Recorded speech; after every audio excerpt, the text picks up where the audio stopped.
So we're here with the one and only Tyler Conklin, man. He has an incredible story. Believe it or not, Tyler, I went to Northwood University. Northwood. Go Mad, you know what I mean? That's where it started at for me, Coach Reitma. But I want to get a little bit into you being able to bet on yourself, right? Like your story is incredibly unique because you actually went to Northwood University as a basketball player. Yeah. And after 1 year, you decided to go to Central Michigan and walk on to Central Michigan and work your way into earning an actual scholarship, right? What was going through your mind during that transition, and what did the experience teach you about betting on yourself when nobody else can see the vision? First, we're going to talk about why I'm like this, right? I just got done paint. So the fact that I got no shoes on and I'm wet, let's let that be known. It starts way back, right? I think when I was a kid, I remember telling my mom and stuff, I'm gonna be the first Division I athlete. I remember telling my mom, like, oh, I'm gonna be a pro athlete. And like thinking back, like your parents, like, oh yeah, like all kids say that they all want to do that, right? It's just something I think I truly believed. And out of high school, the story can get long, but like we were really bad at football, 0-27 going into my senior year. Didn't win a football game until my senior year. And basketball, we were pretty good. And basketball was my first true love. After my junior year, I signed to go to Northwood. I was kind of waiting on some D1s like Oakland and stuff to maybe bring me in if they didn't get the guy they wanted necessarily. And so I ended up signing early signing period before my senior year even started. At one point I was going to entertain my football recruiting, and Northwood kind of was like, oh, it doesn't guarantee your scholarship might be gone if you do that. And I was like, I'm going to give my family, I felt like I was helping them a ton by taking free school and going to Northwood. And I was like, I'll go to Northwood. I'll be the best basketball player to play there. I'll go dominate D2. And I got there, and man, I just feel like I sold myself short. I feel like, maybe as silly as it sounds, but all the way back to being a kid, it sounds going to be the first ever Division I athlete. Like I just felt like I didn't stand on my word, and I was miserable. I was homesick. Just the college transition in general, right? I think a lot of us go through it. Leaving home, leaving your friends. That transition's hard. And so I started kind of looking at some other schools to transfer for basketball: Eastern, Oakland, UAD. And one day I was at home with my buddy at Buffalo Wild Wings watching Michigan State play, and they had a tight end, Josiah Price. He was like the all-time leading touchdown for all tight ends in Michigan State history. And I was like, I can do that. And so I started reaching out to some schools for football, Central being one of them because they recruited me in high school.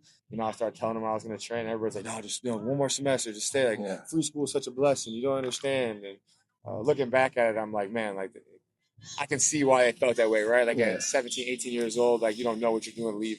You can leave school with zero debt or tens of thousands of debt, right? And but no, there's something is just pulling me to do. I was like, I'm doing it. Yeah, that's part of the journey, right? Yeah, so I ended up making a decision to go walk on, and obviously it's one of the better decisions I've made in my life so far. So I want to talk about the scholarship moment, right? Many athletes dream of earning a scholarship, but your path wasn't traditional, right? After walking on to Central Michigan, what did it mean to finally earn a scholarship, and how did that validate the sacrifices you made along the way? Yeah, when I first got there, so I got there for spring ball, and I was playing receiver. And they moved me to defensive end the last week of spring ball. And I was like, oh, man, I might have messed up. Never played defense before. And I went home that summer. I was working at Ram Construction. And my buddy, he's here now, Sean Koski. He's going to Siena Heights to play quarterback. He's my high school quarterback. And I was like, I almost went to Siena Heights and played football and basketball. I'm like, I'll be with my friend. I'll go play both sports. And I went up there. I did a workout and everything. They offered me a scholarship. They sent the release papers to Central Michigan. And my defensive line coach called me at that time and was like, what is this about? And I was like, I'm not really sure, but like I was going to ask if I could move to tight end. And he was like, let me talk to him. And at that time, as a walk-on, right, they could have just been like, we're not going to move you. They ended up moving me to tight end. That journey kind of began. I was the eighth tight end, 8 tight ends behind 2 seniors, a junior, 2 guys in my class, 2 younger, or a guy in my class, 2 guys freshmen under me, and like that journey of just kind of working my way up, right? Just like, okay, like I'm gonna try to be the second string guy at this point. And even my first year playing, I was second string my sophomore year, and I still didn't have a scholarship. The third string guy behind me had a scholarship. I was second string. I didn't have a scholarship, and I was always frustrated by it. I'm like, it doesn't make sense, but they just like I couldn't do anything about it. So that next year, when they gave my scholarship, it was definitely a big moment, right? I got to like it worked out in the sense of, I passed up free school, but I got it back in a certain sense, even though I had to pay it for a little bit. So I think at that point, for my parents and stuff, I was like, okay, like it wasn't that bad, right? And on a D1 level, right? On a D1 On level. a D1 level. I remember when I first got it, when they first told me I could walk on it, you can walk on for spring ball, but it doesn't guarantee you a spot in the fall. I was at a buddy's house and I was running around. I was like, I felt like I had a full scholarship. I'm like, I'm D1. Yeah, absolutely. You know? And I went up there for like my visit and stuff, and you had Central Michigan gloves, and they gave you cleats and everything. You got wood lockers. You know, Northwood, they got the better lockers. It's changed now, though. It's changed now. The locker room's sweet now. Oh, yeah, for sure. The gym got done like a couple years after I left, too, but you know, I just thought it was the coolest thing in the world when I got up there. Even though I was a walk on it, they didn't expect to probably be there for more than it's only a 20-minute drive, right? You know what I mean? Wayside was all right. Weekend at Northwood, I went right to Central. No doubt. What up? So let's talk about the underdog moment, right? You went from being a walk-on player at Central Michigan to hearing your name called in the NFL draft.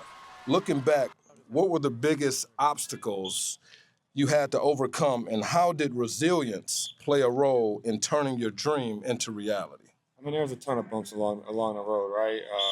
Walking on, being a receiver, moving to DN. There's just so many, like, you look back and so many choices you make, and like, oh, it all happens for a reason, right? Like, I feel like I've always felt like that, good and bad, you can say. Like, everything always happens for a reason, and sometimes you just don't know till you look back on it. But, you know, I remember being at that first meeting. Nobody knows me. Everybody's sitting out there waiting to go in the team room. And I'm just like, man, like, is this the right decision? Like, you just feel like you're not supposed to be there. And then, you know, you move to DN, and I'm like, oh, man, I messed up. Then I earned a spot, I earned a scholarship. Then my first year start, and I played well. Started getting talked to by agents. I'm like, oh, I got a chance. And I had good agents talking with me. And then first day of camp, my senior year, I break my foot. The very first day of camp, first one-on-one, I ran a little basic route, Jones fracture, broke my foot. Then it was a whole different journey. Am I going to be able to come back in time? If I come back and re-hurt it, then I won't be able to the medical red shirt. I wasn't possibly going to be able to medical red shirt because I already had to sit out a year when I transferred. So there was like a ton of different things. When I first transferred, I had to sit out a year and a half, right? I had to stay there for bowl camp and not go to the Bahamas. I mean, there's just a ton of little tests throughout the whole entire journey. Breaking my foot was devastating, though. I just felt like I was so close to making my dream come true, and I felt like it was kind of getting taken from me. And I ended up just, after feeling bad for myself, I'm sure, for a week or whatever, I just did whatever I could to figure out how to come back from that as fast as possible.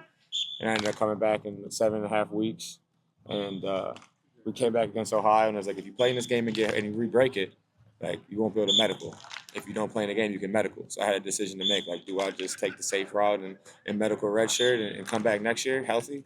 Or do I come back and risk it? And I ended up coming back and playing like the last 6 games or whatever it was and playing pretty well and getting called in the draft. So I'd say just all those little obstacles were, So you had a chance to learn from greatness, right? During your time with the New York Jets, you had the opportunity to play along a future Hall of Fame quarterback, Aaron Rodgers. What are some of the most valuable lessons you learned from him, both on and off the field? Yeah, I actually grew up a Green Bay fan. I don't say that a lot right now because I played for the Lions. I got drafted to the Vikings. My dad was a Bears fan growing up.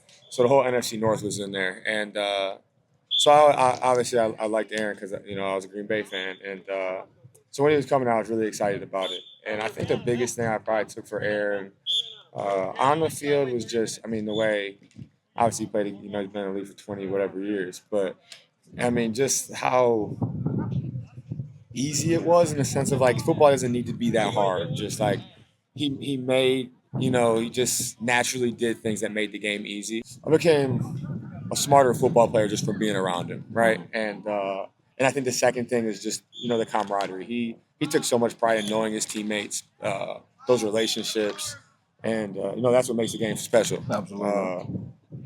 Half of these coaches, majority of these coaches are all my college teammates, right? My college roommates, my college teammates, and I think that's the beauty of football, right? It brings so many people together from so many different places, so many different beliefs, whatever it is, especially in the world we live in now with social media and politics and whatever. Like, football is kind of one of those things that kind of breaks all those barriers. So that was something I really respected about Aaron, just like how much, someone, he doesn't have to do that. He's a Hall of Famer. He doesn't have to care about anybody. He doesn't have to go out his way to get to know you. He doesn't have to do any of that. And he did those things. So I think that was something I really admired about him. Did you get a chance to ask him the question that we all want to know? What is up with the old school throwback chin strap? I never asked He him. never. About it, Okay, I always wondered that about Aaron. He's a bad boy. I just didn't understand the chin I strap mean, thing. I don't know. That's 21 years of football right there. I mean, I think when I feel like I played through like a little change. I remember I was playing little league and I had my hip pads hanging out, and I mean, Oh like yeah. football has changed so much in a short amount of time. There's no such thing as travel football when I was growing up, right? Yep. Like, it's a whole different world. So I'm guessing it's just ingrained in me. So coming home to Detroit, right? You've now signed with the Detroit Lions. Welcome home. And the opportunity to play in one of NFL's most exciting offenses, alongside players like Jahmyr Gibbs, Amon-Ra St. Brown, Jared Goff, and under the leadership of Dan Campbell. What excites you most about this chapter in your career and being home in the state of Michigan? Yeah, like I was saying earlier, everything kind of happens for a reason, and the last couple of years have been interesting. I had an extension offer to stay in New York. I ended up not taking it, and I ended up signing to LA on a 1-year deal, prove-it deal, after passing up a decent amount of money, and it doesn't work out, right? So, like, man, like, you're sitting there wondering, like, did I make a wrong decision? I feel like I made so many right decisions in my life, walking on, not leaving, deciding to play when I could have medical redshirt. I feel like I always made decisions that um, felt like they were right after, right? That got me drafted, that got me here and got me there. And that was one of the first decisions. Like, man, did I make the wrong decision? And I just had to tell myself, like, you can't sit here when things are going your way and think that, right. Everything happens for a reason. As soon as it doesn't go your way, it doesn't happen for a reason. I say all that because you pass up a decent 2-year deal. You sign a 1 year for way less money. You go there, it doesn't play out. It's for whatever reason it didn't work out. And then you kind of know you're gonna get to free agency going to year 9, gonna be 31 years old, and it's like, what's gonna happen now? Kind of know you're not gonna get a ton of money. You're not gonna be getting guaranteed money, and then you end up back at home, and it's like you end up not just back at home, but at home with a good opportunity, right? A team that uses multiple tight ends, a team that uses multiple tight ends, not in specialized ways, but that tight ends that play in the run game, play in the pass game, play in pass pro. You get to play for a head coach that was a tight end. I get to live in my house. I got an 18-month-old. I'm married. I get to not move my family across the country. And, the ability to go out here and carve out a role. And, I always tell my wife, I'm like, I try not to think too far ahead. But, if there's a way to, stay here 2-3 years, get to year 10, get to year 11, and, retire a Lion and, win a Super Bowl. I mean, there wouldn't be a better way to wrap it all up, right? I know that's home, right. Play at home, win a bowl, and hang it up after a 10 or so year career. I'm like, maybe it did all happen for a reason, Absolutely. So I got to ask you a question. Here's my scenario.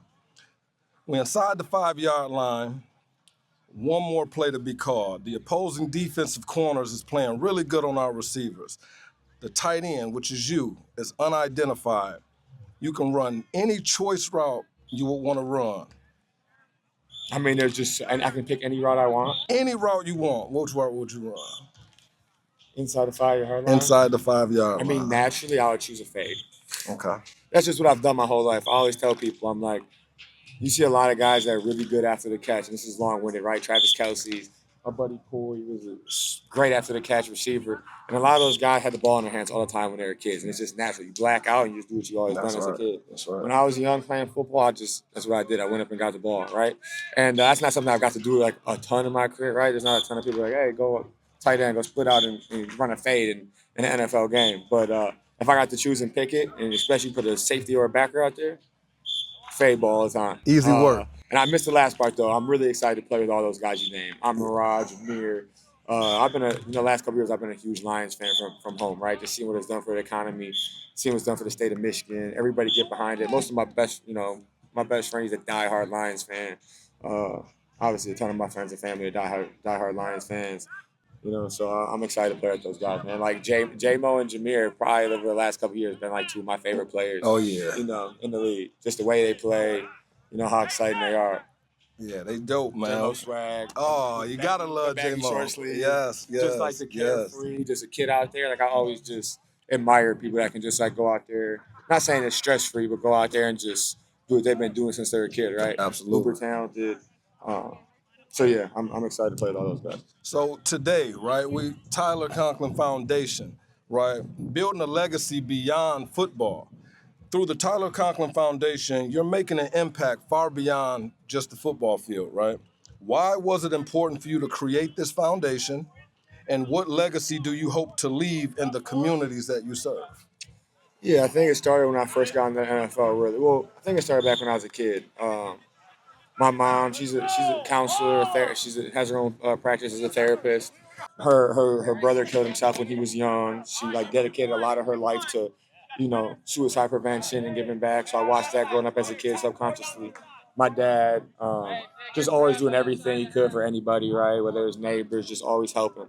And then being in this area, there was just a wide demographic, economically, racially, and a lot of my best friends, like one of my best friends, lost both his parents when he was young, and just like watching you know, thinking about it, like I know the advantage I had having the support system I did, even with a split parent home, compared to some of the my best friends that I grew up with who just had it a lot harder than me.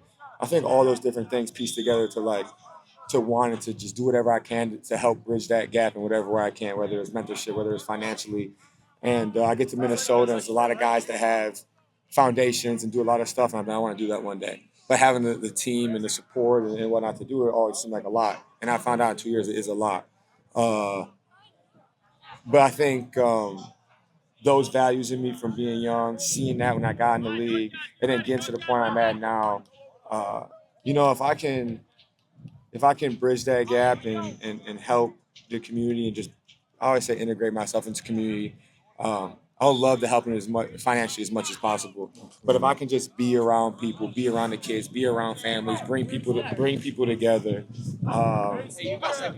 so it's more authentic this way. But that's really I think what did it for me, right? That's what made me wanna do it. And as like every year, like going into year two, I've just like it gets more clear why I wanna do it, how I wanna do it, and I'm excited for the future. I'm excited to be able to try to impact as many people as I can, and just serve the community. I think is important. Like you said, it is a legacy thing for me, too. Like I don't even, and I'd be lying to say it wouldn't be important for me to show my kids how to grow up charitable, to have them come back to Lance Cruise North and see their dad's jersey hanging up, and also help run my foundation as a family. And I'm excited to keep building it. And I want to give you your flowers because we really appreciate you. I always tell everybody the best thing you could ever do is help somebody else, right? Whether it's, financially, whether it's just providing information. I'm a huge person on the middle school, talking to the elementary school, letting them know what they're getting themselves into, going to that level. High school, talking to middle school, college, and NFL, and therefore, because a lot of us just don't know until you get there, right? And so we're a lot blinded. So my last question, if you can go back and talk to the young Tyler Conklin at Northwood University, the basketball player, who hadn't yet become an NFL athlete, what advice would you give him? And what do you hope young people watching this interview will take away from your story?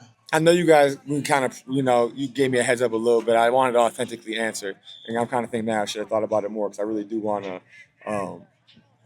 inspire people, right? And I always say my story resonates with people, right? I wasn't a 5-star recruit. All I did was bet on myself my whole life, my whole career.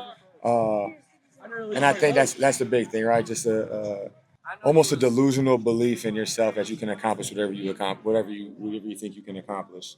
And if you're willing to match that delusional belief with hard work, and not make excuses, and when things get hard, go run. I always tell people like run to the hard stuff. Like when things seem hard, go do it. When you're like little stuff, right? Your everyday life, like wake up, like I don't know, take a cold shower in the morning. Who wants to take a cold shower in the morning? Yeah. Go do the workouts you don't want to do. Choose to do the hard things in life. Choose to believe in yourself no matter what. And I'd probably tell my younger self to just bet on yourself like you did. I wouldn't change anything, right? Like I said earlier, it all happened for a reason. I'm not going to sit here and sometimes and being different makes you become unique. Yeah, like your story is amazing, and that's why we wanted to be able to get you here. And I understand that it was a little rushed, but we would like to do some things that we will talk about later because I want you to get back here and bring some communities together, do some bigger things with the Boys and Girls Club of Greater Detroit.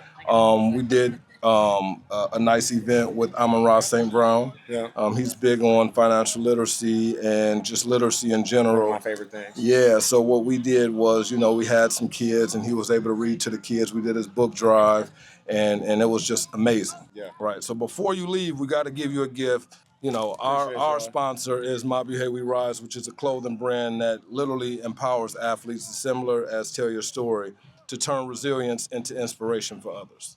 Right, so you feel free to open it if you like. You want to say you want me to open it on the spot? Yeah, open it on the spot. The T-shirts is a little extra, but we are going to create you some customized gear and get back at you. I was like, I'll take it. I mean, Yeah. I can get. So one's for you, one's for your wife, Scotty, as well. No, yeah, right.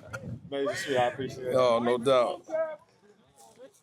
This is what y'all got on right now. Yeah, that's what we got on right now. But the customized gear that I'm gonna make for you, I'll communicate with you a little bit through. This for the wife? Yep, one for you, one for your wife. Yep, you both got one. I appreciate y'all. Oh, no, it's all good. I tell people at the end of the day, man, I just try to surround myself the best I can with good people, right? Yeah, yeah, absolutely. And try to make as much change, and whether it's one person's life a day or whatever it may be, right? But surround yourself with good people makes it a lot easier. Absolutely. So I appreciate y'all and everything y'all do. No, man, I appreciate you as well. I'm going to get this signature, though, because my dad is a huge Lions fan. I mean, and he would be so mad at me if I didn't get the signature from him. That's his name as well. I appreciate you, man. Yeah, Thank you. Thank you for everything.